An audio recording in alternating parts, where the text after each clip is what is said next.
A disturbing report of a shooting in San Francisco. A nonprofit group tells us that a youth outreach counselor was gunned down right in front of youngsters while they were playing a game.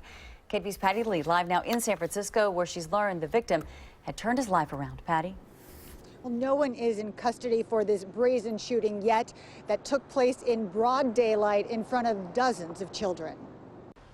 The fields and courts are empty today.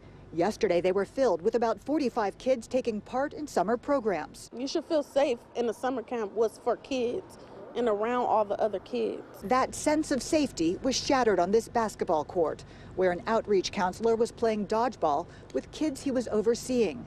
He was shot in the head at close range in front of them.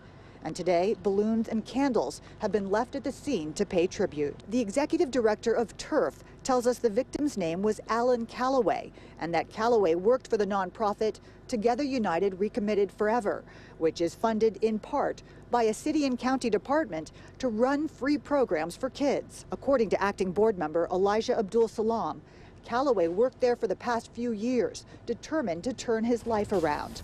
Calloway's life story well known in the neighborhood where he also grew up.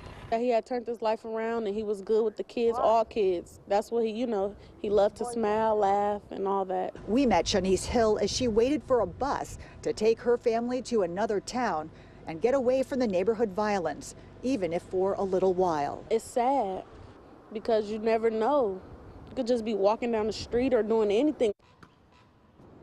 I've learned that TURF is planning an emergency board meeting to discuss getting counseling for the kids that lived through yesterday's horror and talk about ways to keep kids and counselors safe.